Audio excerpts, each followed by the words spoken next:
Pernah nggak ngerasa ada yang ngikutin lo pas lagi sendirian? Lu jalan cepet. Suara langkah di belakang lu ikut cepet. Lu berhenti. Suara itu juga ikut berhenti.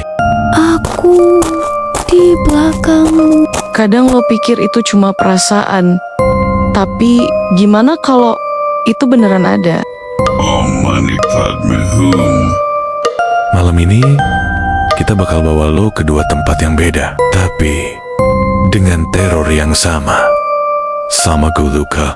Dan sama gue El. Welcome to Vale of Nightmares. Sebelum kita mulai, lihat ke belakang lo. Kosong kan?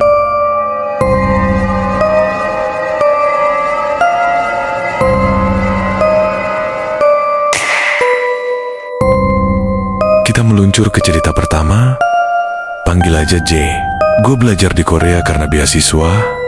Dan selama di sana, gue sering pulang malam karena les tambahan. Hari itu, gue pulang sendirian, lewat gang kecil, yang biasanya gue lewatin tiap hari. Jalan itu sepi, cuma ada lampu jalan remang-remang, dan beberapa toko udah tutup.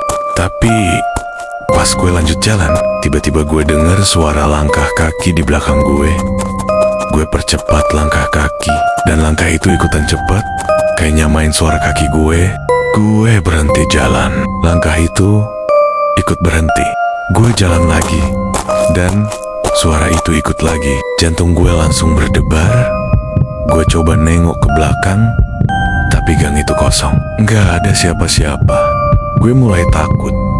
Gue jalan makin cepet. Dan saat itu gue denger suara napas. Gue lari sekenceng mungkin.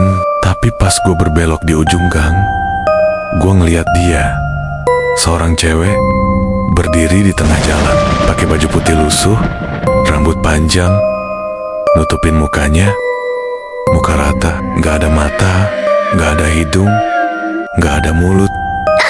Gue hampir jatuh, saking takutnya. Tapi tiba-tiba bunyi moktak kedengaran.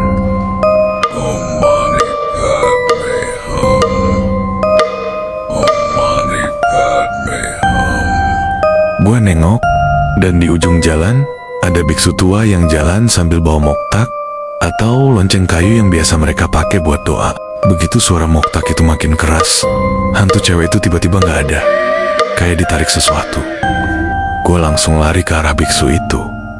Dia cuma ngeliat gue sebentar, senyum kecil, dan bilang, "Hati-hati saat berjalan di antara dua dunia." Sampai sekarang, gue gak pernah lewat gang itu lagi. Dan gue selalu inget suara moktak yang nyelamatin gue malam itu.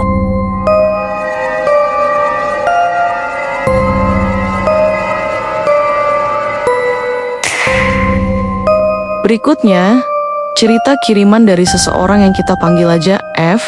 Gue tinggal di desa kecil, dan waktu itu gue pulang malam habis dari rumah temen. Jalan pintas buat balik ke rumah gue adalah jalan setapak di tengah sawah. Jalan itu gelap, cuma ada suara jangkrik dan angin aja. Gue naik motor, tapi tiba-tiba ada suara langkah di belakang gue.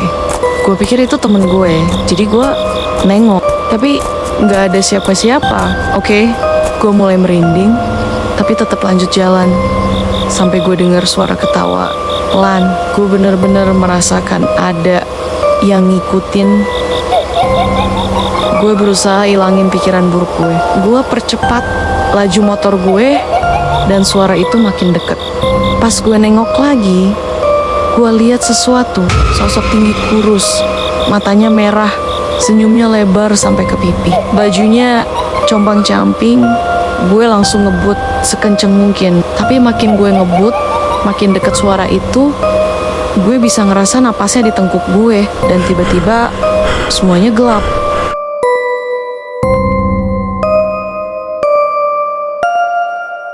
Gue gak sadar, sampai akhirnya gue kebangun di rumah dengan Ustadz desa duduk di samping gue. Ustadz itu bilang, gue hampir dibawa ke alam mereka. Untung aja ada orang yang lihat kalau gue sempet kesurupan. dan minta Ustadz Rukyah gue. Untungnya gue selamat dari makhluk itu. Katanya makhluk itu sering muncul di jalan itu, nyari orang yang sendirian malam-malam. Gue akhirnya gak pernah mau pulang malam lewat sawah lagi.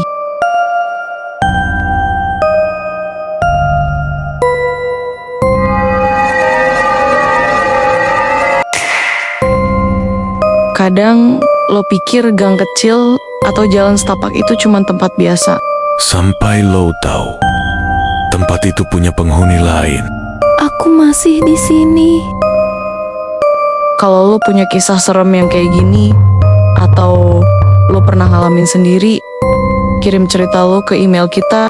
Dan jangan lupa subscribe biar mereka nggak usah nunggu dengerin kisah lo langsung.